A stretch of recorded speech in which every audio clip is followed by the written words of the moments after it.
Sawubona. I've traveled South African Airways a couple of times, so I know that that means welcome, but I was panic-stricken when I was coming here. Suddenly, I thought, oh my God, what if it means please fasten your seatbelts? What if I've got it all wrong? But you know what? Omnipresent, all-knowing Lord Google assured me it's the right thing. So it has to be the right thing, even if you guys say it's not. I believe Google. So here we are. It's wonderful to be back here. I was here a few years ago, not for a conference, but to teach one of our courses, but it was the same venue. And it feels really good to have all this user experience energy around.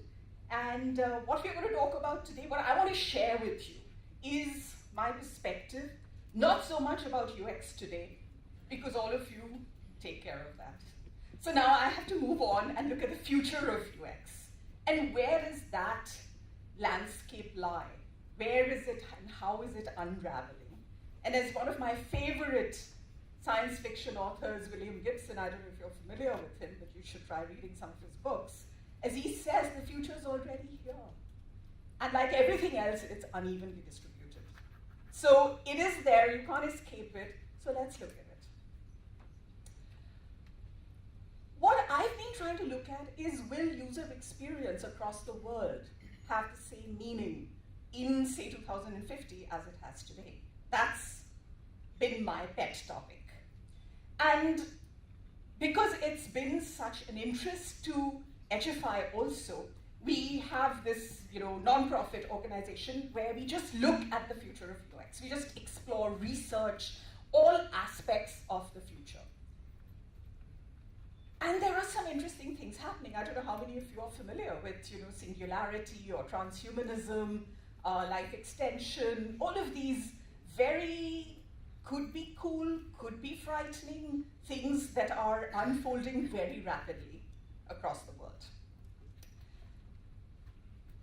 Motherhood, which is so very integrated and supposedly amplified with technology.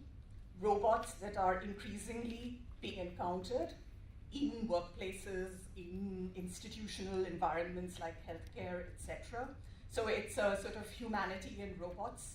It's a new species, probably, that we are going towards.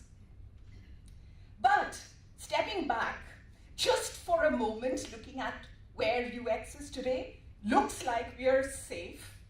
Just 10 years ago, user experience was supposed to be just beautification. It was, as you've all heard the term probably, putting lipstick on a bulldog. That's what UX was supposed to be, and it was so depressing to walk into client organizations and be told, oh, you guys just paint screens, right? Hello? Seriously? No. But now, Harvard Business Review, if Harvard Business Review is saying UX is the new black, I'm sure it must be right. Like Google, they seem to always know everything. So that's good. And suddenly, we have all these sort of correlations between design in general and how the stock markets like companies that are design-led, how those companies always outperform whatever the index, whether it's the S&P, Moody's, etc., outperforms all the index levels. And customer experience-led companies also do so much better. So suddenly, we are, user experience design is all being quantified. And when your field is being quantified, you've arrived. When the bankers are happy with you, you've arrived, I'm told. So, with the present being so perfect, what's the future like? We did a little poll on our future-oriented page called UX Trend Spotting to ask UX professionals what they thought.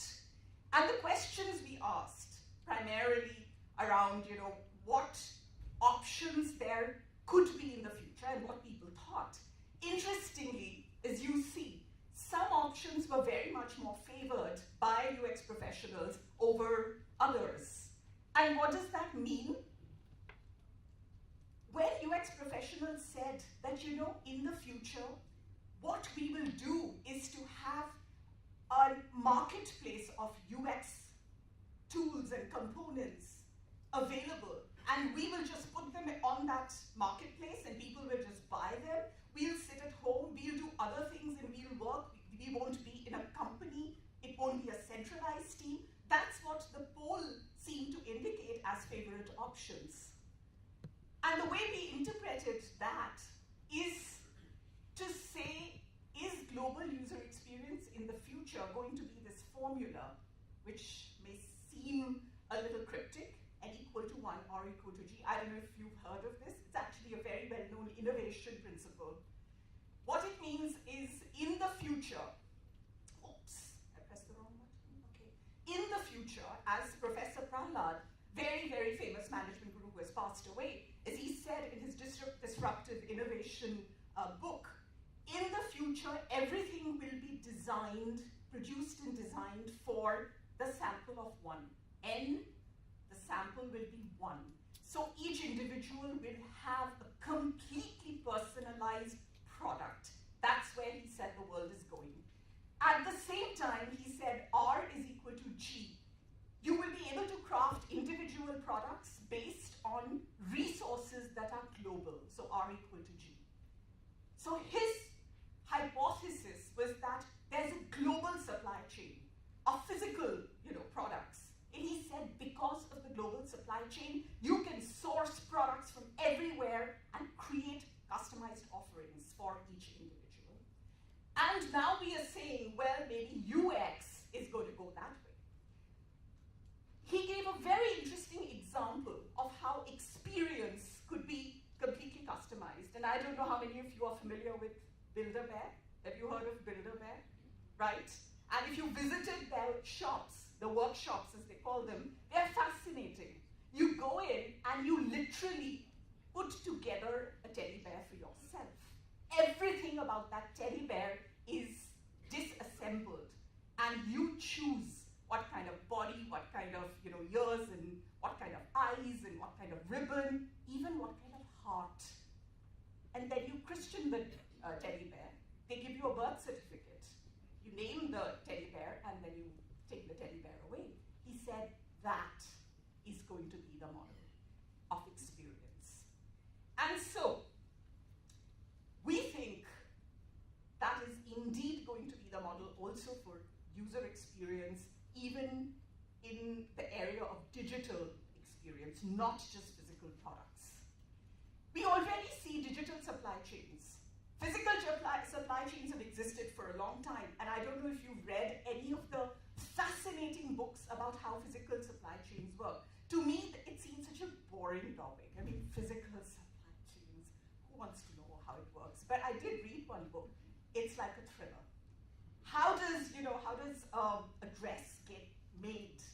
The dress, one simple dress, gets made across 6 different countries.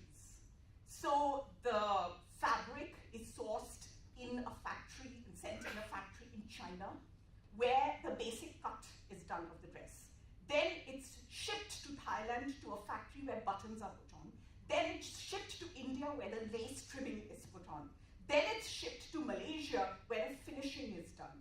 Then it goes back to Macy's in the US to be sold.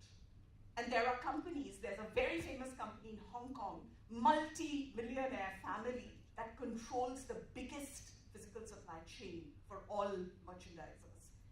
But now we see digital supply chains also. The cloud is the biggest digital supply chain. You have so many components, music, films, all kinds of entertainment components available. You download, you use them. That's nothing but a supply chain.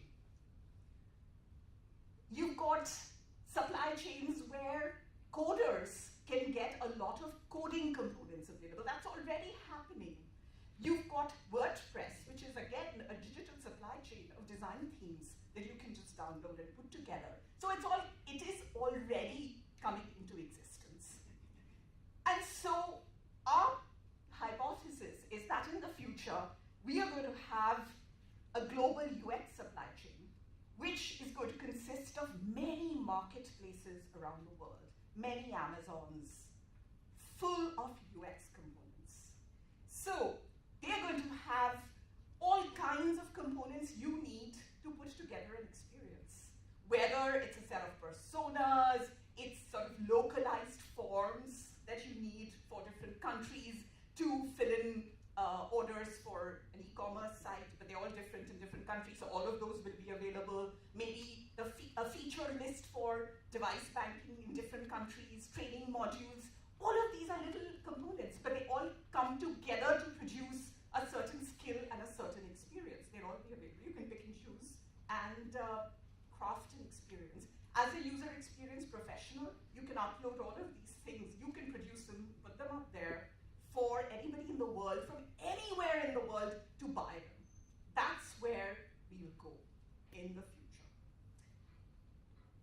And so, taking specific scenarios, here's Elisa.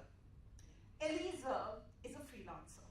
She's a UX professional, has been for the last 25 years, has been running her own consulting company, and has been enjoying it very much. She never wanted to work for, full-time for a company. She wanted her freedom, and so she's had that. But you know what? Lately, it's become a big challenge. She doesn't enjoy all this selling and marketing she has to do in order to get projects and administrative work. She just doesn't enjoy it. So she was finally going to sort of give in and join a corporate as part of their team. Suddenly, she was told about the UX marketplaces that exist. She goes and finds one which is even a non-profit, and it focuses on creating new experience components for creating a better world. It's not a commercial marketplace. It's a marketplace which allows people who want to change their lives to become, maybe lead a sustainable life. They need experience components that will shift behavior for them. Well, that's available in this particular UX for a Better World marketplace. That's what Elisa really wanted to do all her life. She didn't want to create the same old software interfaces that people will use for productivity enhancement. No, she wanted to do something that would change people's lives. Now she finds there is such a place, and she can produce the kind of components she wants to, put it up there. People who are looking for that kind of component to create an experience for themselves can just get it from there. So now Elisa is really happy because all she needs to do is to create, load it up there. They do all the marketing for her because they're a worldwide hub, and then they share the money. They keep 25%, she keeps 75%. She gets the money, she doesn't have to do any of the administrative work. She reaches out to people like her who want to change the world. People who are interested in recycling, in a shared economy, in a circular economy. They want experiences, she creates elements of it for people like that. Everyone's happy. Another scenario. There is another hub amongst all these UX marketplaces, which is called exclusive UX. This one is like a club of UX professionals who get together to craft very complex global experiences for corporates. So a bank that has a footprint across 50 countries, normally in the past, because we are talking closer to 2050, in the past, how would that bank get all its user experience done for its customers? Well, it would have had a small team in every country, it would have had vendors, consultants, all of that, right? Now, this exclusive UX has come together to solve the problem where the bank does not have to bother how experience will be delivered to all its customers across 50 countries, because exclusive UX has created this whole new paradigm where they've put together all the technology and tools you need to assemble a team, like an ensemble cast, like for a film. The best people needed, they get together, they source from around the world, the best UX professionals, put together the team just for that project, which could last 6 months, 8 months, and they have the tools to make that remote collaboration work for everybody. For the professionals, it's a great opportunity. If I am a very specialized UX professional, I work for complex banking projects. Unless I was employed by a bank, where would I get freelance work that would satisfy that level of complexity that I can deliver.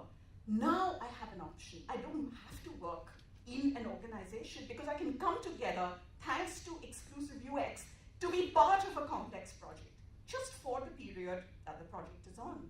That's the flexibility I'm looking for. So exclusive UX also provides many components of training that its exclusive members, like me, if I'm part of that collective, I can download, I can upskill myself, I can offer better and more differentiated skills next time there's a project.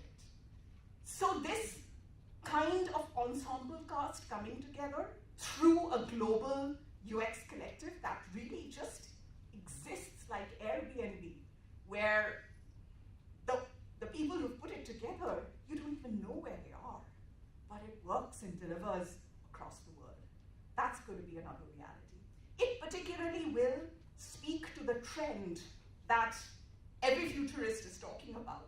The fact that there will be no single employed individual 10 years from now. Nobody will have just one job. Everybody will be multi-employed and will be temporarily multi-employed. Nobody will have permanent jobs because nobody wants to. Nobody will have one job because they don't want to do full-time one thing. People will have 3 different types of jobs that they'll take up. One is for 2 hours a day, another one is for 3 hours a day, one is for twice a week, etc. So that's what this kind of a marketplace will take care of. People who come for only a short period because they don't want to be permanently employed in one place or in doing one thing. And everything, again, is available. All the tools and methods which as a freelance person I would miss, and therefore I would have to be in an organization, everything will be available there for me to download, train myself, give it back through the collective to the project where those skills will be required. So it's a win-win for all. And then, finally, a scenario where this global UX supply chain also will provide ways in which corporate social responsibility in the world of UX is adopted. So there's, say, a corporation like this one, like the Global Cyborg Corporation. You know what? Technology is moving so fast that all of the UX templates and style guides and personas and scenarios, they're becoming obsolete for them very, very quickly. And so they don't have to keep them confidential anymore forever. So what they are doing is they put out all the stuff that they don't need anymore to be confidential out to the world. They have an annual sale and seasonal sales. There's a seasonal sale for UX components for big data, a seasonal sale for lean UX, and then there is an annual sale. All the components they don't need, they make available. And why do they do that? Because they feel digital inequality is a huge problem. There are lots of small organizations that can't afford expensive patented UX tools. They feel there are students who can't afford UX methods and training because they're so expensive. So they want to give this out to all of these people who can't afford the best UX tools and technology. And so everybody waits for that annual sale. Everybody is there waiting to see what are the latest UX objects that are going to be available on this hub. Hackers hack in to get the best before anybody else can. And of course, there is a thriving black market of the latest UX objects and a resale space, because some things, of course, never change, no matter how much in the future you are. So there are paradigms like this, which is already coming in the way. There is already a UX marketplace that is there already available, where you can actually go and buy UX tools and objects. That's going to proliferate. And it will change the way each one of us as a professional UX person deals with the work that we can do, whether as a consultant, as a trainer, etc. So think about that. But how does this work across the world? How does this manifest in terms of cross-cultural user experience, global user experience? So globally, again, visualizing different scenarios based on trends that are happening now. One scenario is that every individual user will represent a culture.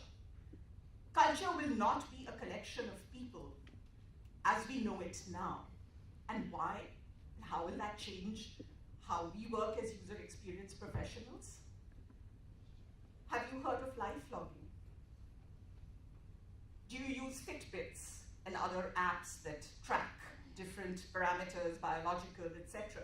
Well, all that is part of a movement called self-quantification or life logging, where what you're doing is you're constantly tracking your own data, personal data, whether it is behavioral, physical, etc., but you're tracking them for a purpose. And that's why you have all these wearables and apps that are increasingly allowing you to do that. A movement started a while ago by Gordon Bell, who was at that point in Microsoft.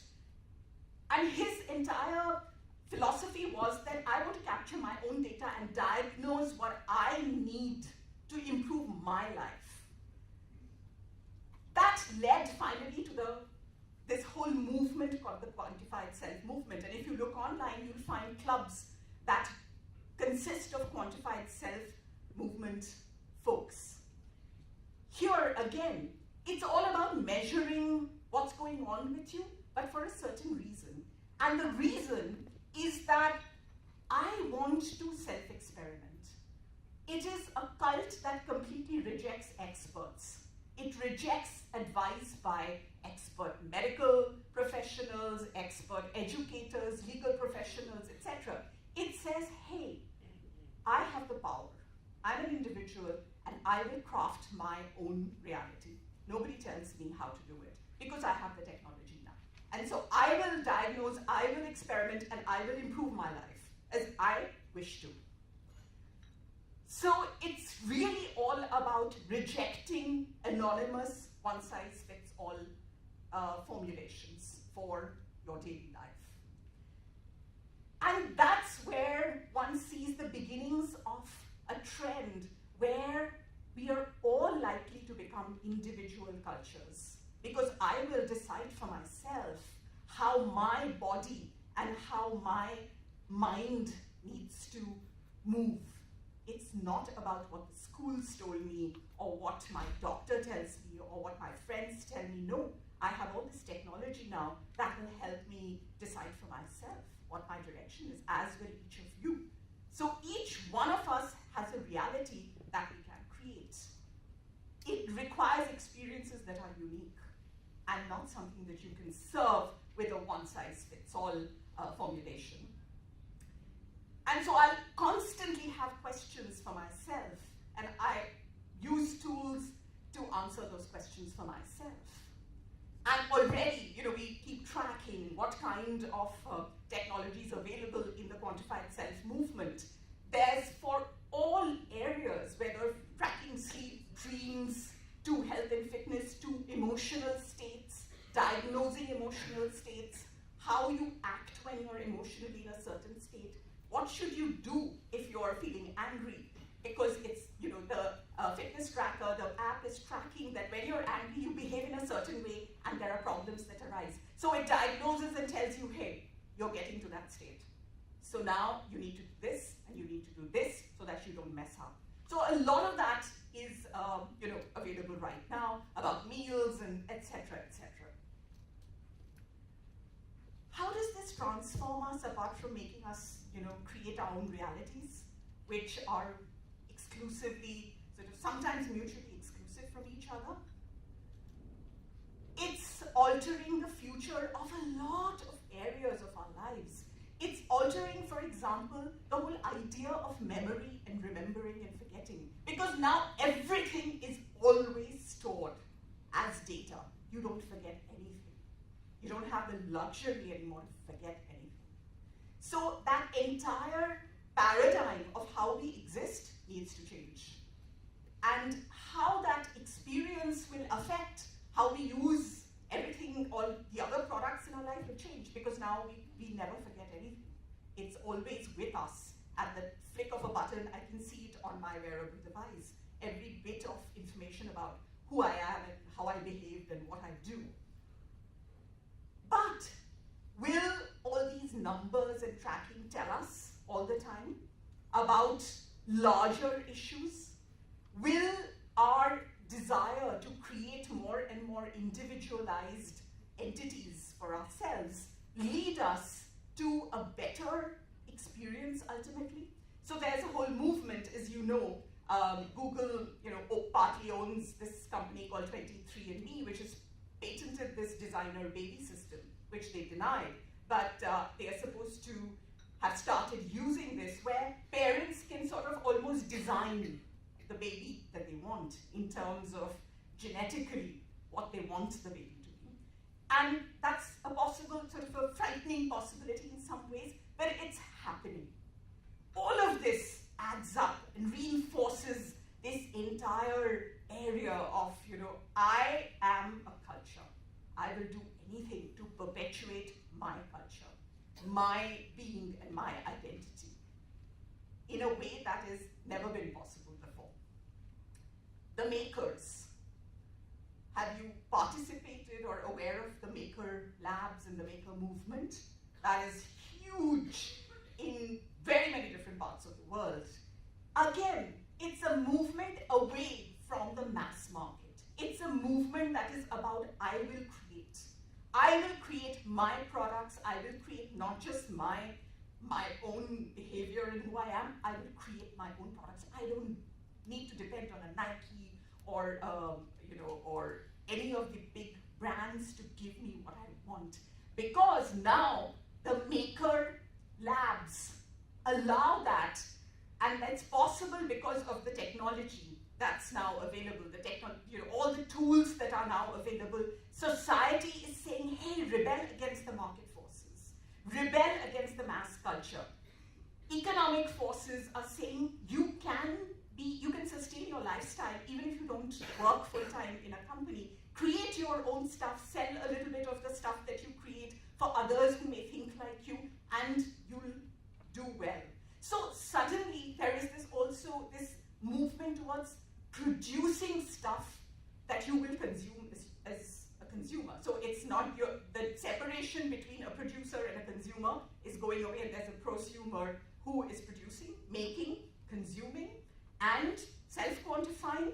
So it's a little bubble that each one of us can create today.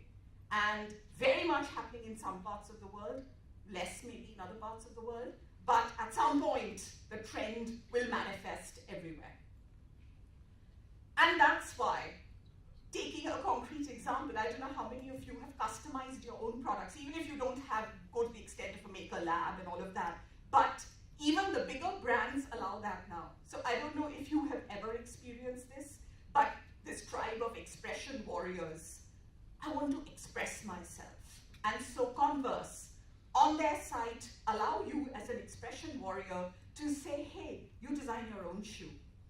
Here is the basic template. You decide what kind of sole, what kind of color, what kind of shoelace, what kind of front, thickness of the front, etc., etc. You design it and we'll ship it to you. Very clear manifestation of designing for the sample of one person, because you know what? That global supply chain allows Converse to put together and ship it to you no matter where you are in the world, because the global supply chains work all across the world. Exactly the same thing is what will happen with all the self-quantification and making. So if that happens, cross-cultural UX will change completely. It's not going to be about understanding cultures. It's not going to be about, as a cross-cultural professional, I need to understand how does South Africa work as a culture. Is it many cultures? How does India work? No, it's going to be about individuation studies. It's going to change completely to see how does each person want to individuate. Individuate is a psychological phenomenon which in society doesn't happen all the time because society works as a collective. But now, everything, all conditions are rife for making individuation as a major way that society exists. Will we call it society? Maybe not.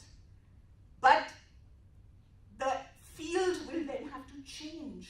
And we'll have to understand how people individuate. What happens when people individuate? What experiences are you going to craft for them if they are individuating rather than being collective? So that's one scenario based on a lot of the technology-based behavioral shifts we are seeing right now in terms of where global UX could go. The other is the opposite. So everything today, you've got all kinds of technology. Some of them are completely conflicting. And depending on which trend surfaces and becomes more overwhelming, UX, in terms of globally how it works, will be completely different in those different scenarios. One culture, where instead of being individuating and you being an individual different from the person next to you, totally, here everybody is going to be like one massive hive mind. I don't know if you've heard the term hive mind. It's very popular at the moment, particularly amongst a lot of the scientists. Google is very much into hive mind. Hive mind is when all our collective, sort of consciousness and minds are all related and connected via technology. So it's not your mind and my mind, it's just one collection. Everything's aggregated. So it's the opposite. You're not yourself. You're part of a large collective consciousness. So you see that. I mean, we've been seeing that kind of trend for a long time, right? All these chains, all these brands which have emerged over the last decades and increasingly have come into countries that they were not part of. They may have originated in a certain culture in the West, but their footprint has increased tremendously. And what has it done? Well, a McDonald's has changed the way individual cultures looked at food and created one idea, one common idea about food for a certain group of people across all cultures who look at McDonald's and the food it serves as a way for them to satisfy their requirement for meals and for food. Whereas 20 years ago, there was no such thing. Every culture and every group within cultures looked at food differently, but suddenly that has disappeared, increasingly disappearing. So all the global brands have been driving us to this one, to think about things in one way. And increasingly gone are the days of walking down a shopping area in a particular city, in a particular country, and finding completely unique things that you would never find in other places. Now you walk down a shopping area, it's all the brands that you see everywhere. Nothing's different. Starbucks, and where is that little coffee shop that was so important, that was so unique, that was so different? Those are disappearing. So this is the other side of the spectrum from the self-quantification. You can see self-quantification, individuation is a rebellion against this one culture. So more and more one culture stuff happening. All the crowd-shaped and crowd-funded movements are the opposite of the self-quantified movements. It's about the collective deciding, this product should be funded, this thing should be made, this idea should go forward. But it's a crowd. So it's everybody putting their collective weight behind something happening instead of one person deciding. Internet of Things. It's all about the connectedness. It's all about how everything can be connected. And everything can therefore converge towards one constant way in which technology and other things surface in your life. It's one way in which homes will be controlled by technology. It's one way in which cars will work. It's all about that one overall, overarching way that people will lead their lives. Then, of course, the extreme ends of what science and technology is providing. Transhumanism, and I don't know if you are familiar with transhumanism. The transhumanist society is a very interesting society. It's very secret. So if you try to look for transhumanist society in South Africa, you will have to, it's like a thriller. You'll have to navigate many clues to figure where it exists. The transhumanism movement is a movement which sort of says that technology embedded increasingly into human beings is going to let humanity as a race evolve to the next level, completely enhanced by technology. So how does that lead to one culture? All the technology that is being embedded, and there are many transhumanists in the world today who have hacked and put in stuff into their neural systems, etc., but it's technology, and it lets you connect from inside you to everybody else who has a connection available. So I hack my neural system, I put technology in it that will share what is going on inside my head with anybody else who wants to have an app that connects to me, anybody else who wants to hack their neural system and connect with me.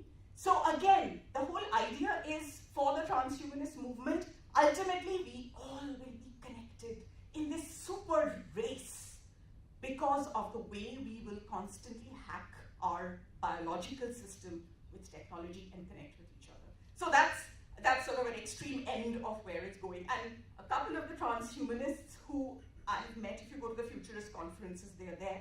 It's very disturbing at one level. It's also very fascinating at another level. But all of that is going towards, hey, we will connect. But if you connect, there's also the danger of manipulation if everyone is connected. Robots and self-replication, very much in there. So suddenly we'll have a culture, technology, whether it's inside us or whether it's the robots who self-replicate, all of that connected together. Is it going to be this one monotonous, templatized way of thinking? Is that what will happen? And is that kind of one experience that you just craft one experience and everybody will experience that because we're all going to be connected? Is that where it will go? Good. Mind uploading. Again, I don't know if you've seen any of the sort of experiments on mind uploading. There is a famous humanoid robot called Bina 48, and look up Bina 48 on the net and you'll see that was one of the first experiments to create a humanoid robot and to upload the mind of one of the creators of the robot into the robot. Mind uploading is just, you upload everything about yourself, all your knowledge into a computer system. And so then this robot, you talk to the robot and it answers questions, but what it says and how it thinks is really based on the real person called Bina, whose mind has been uploaded. So again, it's the same trend of technology allowing what was inside the black box of my head now to be available in a technological system, on a technology platform to be shared, to be connected. Again, does that mean it's just one thought that will run across millions of people's heads because of the connection? We don't know. Neurohacking, which I mentioned briefly, hacking into your nervous systems to embed technology. So there's a lot of, sort of biohackers, body hackers, basement. It's an underground operation currently, particularly in the US where it's very, very rife because the FDA has not approved of biohacking, but a motion is going to be tabled right now that it's so dangerous to not regulate it, it is better to regulate. Because right now, all the biohacking is being done in basements with, vodka as sterilizing material, and they're hacking into their biological systems just in basement operations. So to stop that, to regulate it. But the moment you regulate it, it's going to be a huge trend in how you tamper with your own biological systems and how everybody connects with the technology inside them. Ray Kurzweil, I don't know again if you're familiar. Ray Kurzweil is considered by some as a complete lunatic, by others as this incredible genius. He works for Google now, and on their Project X, all of their top secret stuff. But Kurzweil's book, and you must watch Kurzweil's videos. He's fascinating. Whether you believe him or not, that's a different issue, but he's fascinating. So the man pops bowl of 150 pills. He's got to be one or the other. There's no middle ground for a man like that. Anyway, his book and his work on how you create a mind. He says in the next 15 years, he will be successful in creating the brain that we have, the neocortex that we have, the frontal lobes in the brain that thinks, the rational part. He is going to produce a digital neocortex where you don't have to ever bother about, retrieving information that's in your head, because now there'll be a digital part of that neocortex that will constantly record all the information, and you can retrieve it whenever you need it. So it's a different way that cognitive science will have to look at how information is remembered, processed, etc., etc. And again, if the digital neocortex is reality, if everyone has a digital neocortex, everything is connected. It's just like a superhighway of thoughts that go through. Singularity, also a concept that Kurzweil developed, and again, very controversial, very, very controversial. But if you watch his video on singularity, again, it's fascinating. It's a perspective and makes you think. Singularity, a lot of the singularity proponents, they're all scientists, and a lot of them are neurological, working in the area of neurology, neurophysics, etc. Singularity is a period when, because we'll embed ourselves with so much technology, that it's not clear whether we are machine or man. And at that point, the way we think in our intelligence will far surpass what we as just human beings with no technology are capable of. So singularity proponents like Kurzweil say there's no other way for humanity to evolve and take our race to the next level other than embedding us with technology and reaching that level of singularity where we are one with the machine and we are super intelligent race. So, very controversial, but all of this is towards that. Then are we all going to be connected and thinking the same things? Is that where we'll go? Here's Rob Spence, who got into a lot of trouble last year at a McDonald's in Paris. Rob Spence, he lost his eye. But what he decided, he's one of the transhumans, what he decided is to, instead of the eye, he's got a video camera in that eye that he lost. And he records, or that eye records video all the time, wherever he goes. And that is shared. So you now can see through Rob's eyes all the time, because he's live streaming what he sees with the video that's recording it. And so it's this. So is this going to be where we go? With all of us streaming and sending out our realities and everything's connected? Is that what it is? He was at McDonald's in Paris. He was at a transhumanist conference in France. And he went into the McDonald's. One of the waiters in McDonald's thought he was a terrorist because of the camera. And so he got hold of two other workers and they came and grabbed him. They pinned him down and they tried to take the camera out of the eye. So, of course, it's a furor, and he sort of sued McDonald's, and the transhumanist blogosphere was just rife with, how they are being discriminated against, etc., all of that.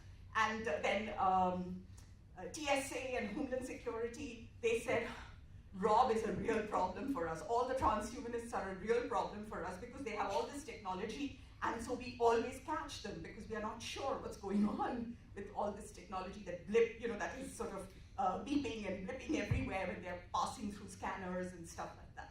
So anyway, so that's sharing your world all the time with others. You and me. A good friend, futurist, Heather Spiegel, they have started this company where it's about a bio patch. It's a hack. You hack, again, your nervous system. It's a patch that you put in, and then you have an app. Now, when I'm feeling something, if I have the bio patch, if I've hacked in using the patch, I'm standing here, and I'm feeling this adrenaline rush, this excitement. If my friends or family back in India have the app, they can feel exactly what I'm feeling.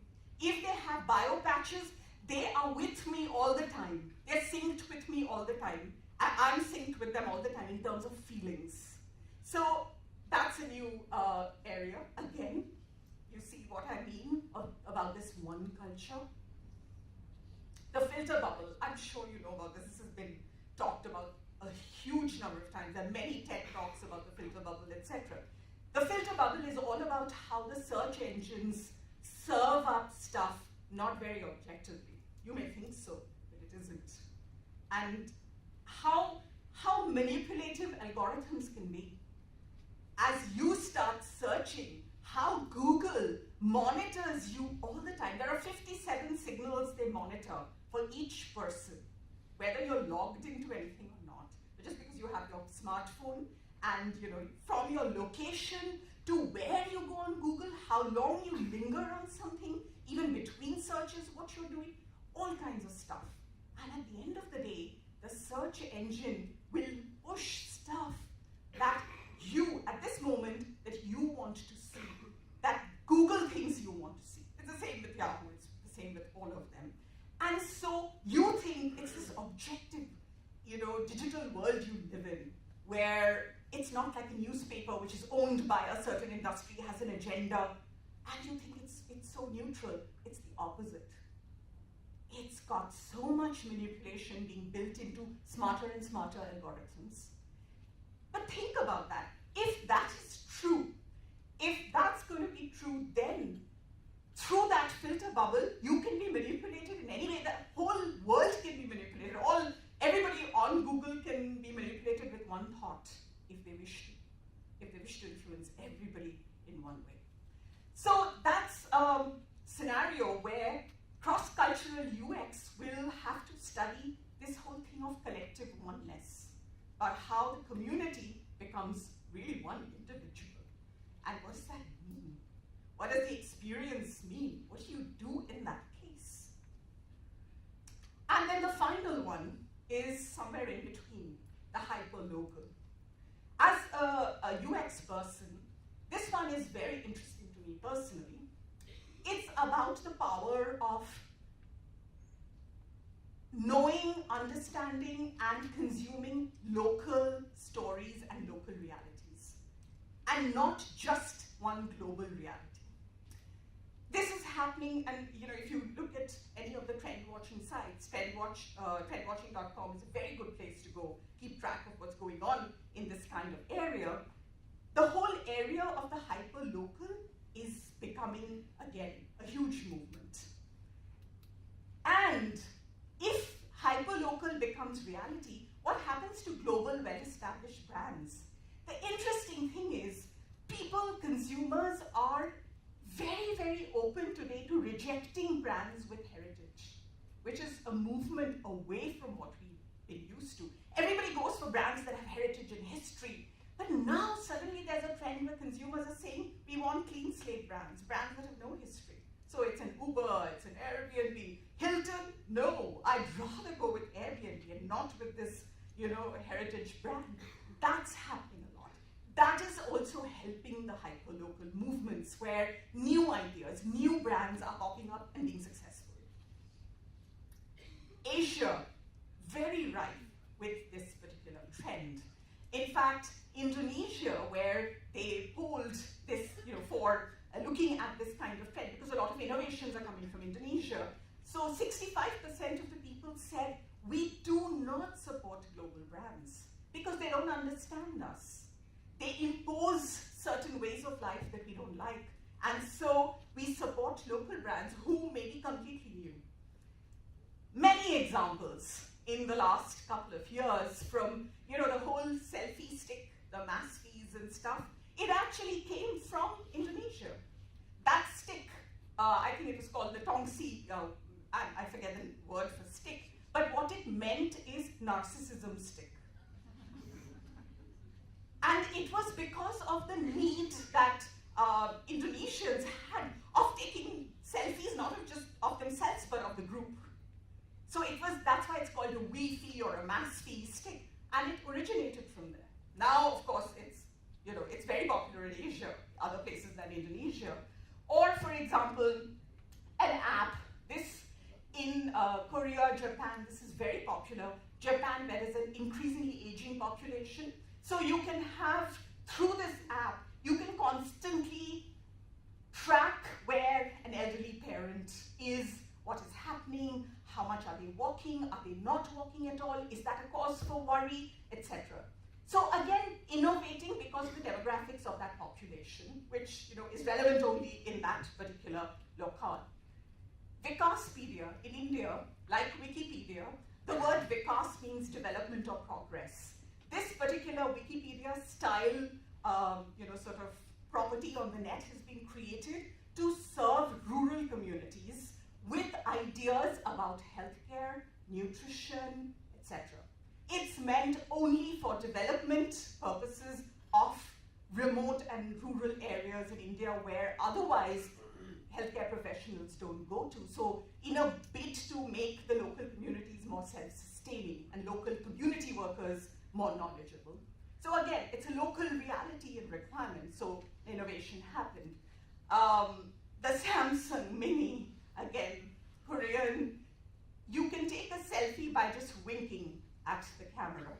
So a little frivolous, but a major requirement there. So innovation. Now HTC has that in their phones. If you're taking a selfie, you just have to wave. So you don't have to struggle with trying to press the button. You just wave and it takes a selfie. So a lot of these things are all very local requirements that you may not even hear of in other places. Sometimes they don't produce that in the product when they sell it in other parts of the world where that may not be a requirement. The halal food. Brunei has a whole line of halal alternatives for food, drinks, all kinds of beverages, etc., which is very popular. The Panasonic solar lanterns that have been produced to counter power outages in smaller Asian countries where power and electricity is such a challenge. So a lot of innovations happening around this hyperlocal theme. Africa, which you will know much better than I do because I just read about it, but I may not know a lot about it. A lot of startup-related hubs coming up across Africa that we're reading about all the time. Innovations which are locally fueled, meant for local populations, to solve local problems and not depend on the government. To say, hey, forget all this corruption, etc. We are going to do stuff. We are going to change stuff. So a lot of inspirational ideas coming through. And I really like this one where the grey market, which is the street markets, you have a very vibrant culture of making in a certain way because of the street markets and the vendors, etc. Now there's a whole layer of mixing it with technology and allowing that to service a larger population within the countries where they originate. I thought that was really cool. Latin America, my home is your home. Incredible shift in inequality across Latin America. All the world, the International Monetary Fund statistics talk about how Latin America, which was one of the most unequal areas in the world because of unequal income distribution, that inequality has narrowed. One of the big trends has been people, consumers are demanding of brands and institutions that you cannot just service the rich. You have to deliver business models and product ideas that serve everybody. A movement that is fueled by consumers themselves, not by corporates. That has changed, that has forced brands to rethink how they can do this because consumers were shunning the brands, saying you are fueling inequality and you can jolly well stop that because you have the power to stop it. So a lot of, we want everybody empowered. The feeling that just because I am rich and I'm empowered and the favelas and the shanty towns, nobody is empowered, that's not good. That's not good for my entire society. And so we must all, get to a certain level. So a lot of sort of activism, consumer activism happening around there. The shift in status, very interesting. Now the status across Latin America is not about what you own, but how much have you done to shift inequality in your immediate ecosystem? What have you done? That's the new status that people are talking about. information, everybody, citizens are pounding the government to say information cannot be distributed so unequally. You have to distribute information in ways that everybody benefits, and not just some of us who are elite and educated. So again, movements that are coming from those local realities that are changing, effectively transforming their cultures. Within cultures, in the area of UX, we constantly see how we are delving deeper and deeper into subcultures.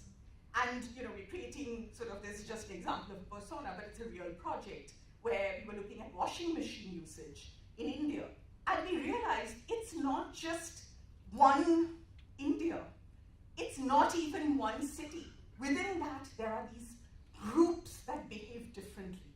So very hyper-local ways of saying, this is how a product or a business model needs to be rolled out. And as user experience professionals, we are very uniquely tuned to pick up these different requirements that users have, which a lot of other professional areas don't look at.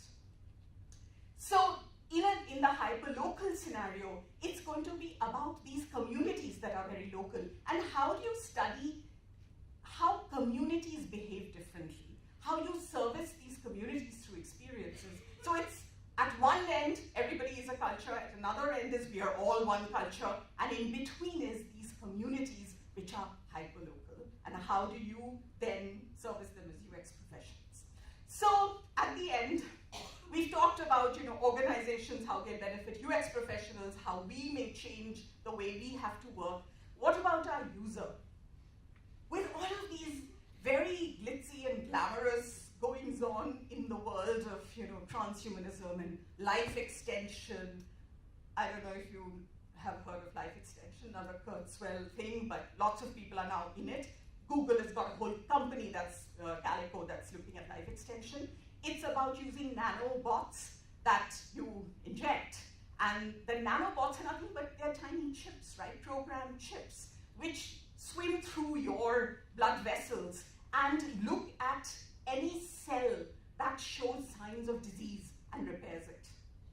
So the idea is that you'll never die.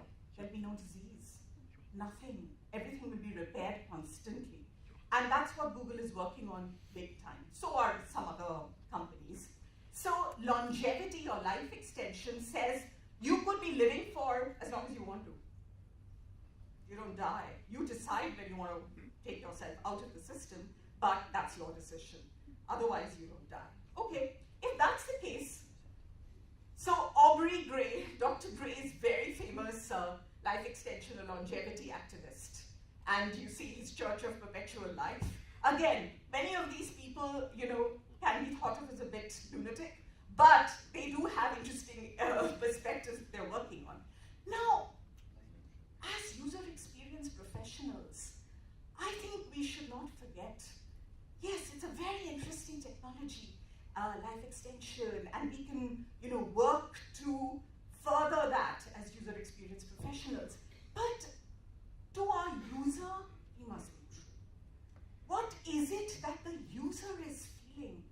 Can you imagine if I'm 150 years old and I have nothing to do?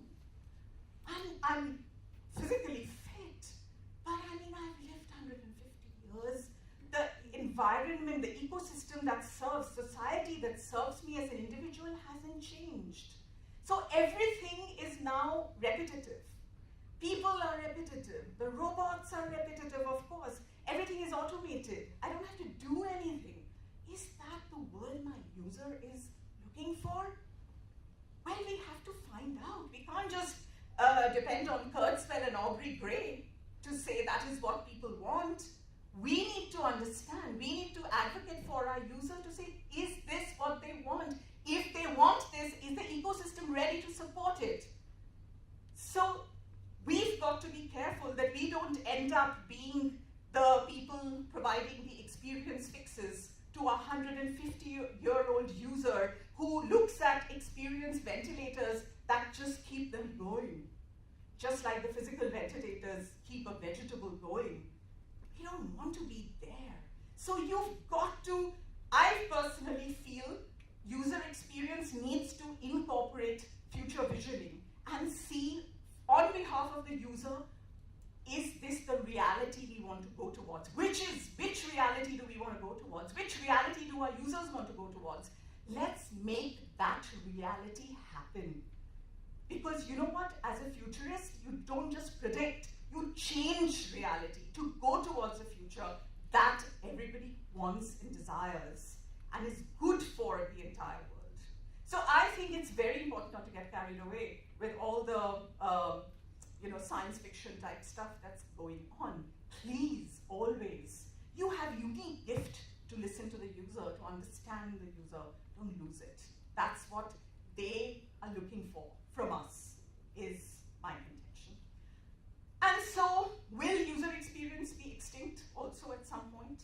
That's an extinction timeline, and you can see, physical pain will be extinct, and getting lost will be extinct, and all of these things will be extinct at certain period in time. What about global user experience? Will it be extinct in these various scenarios?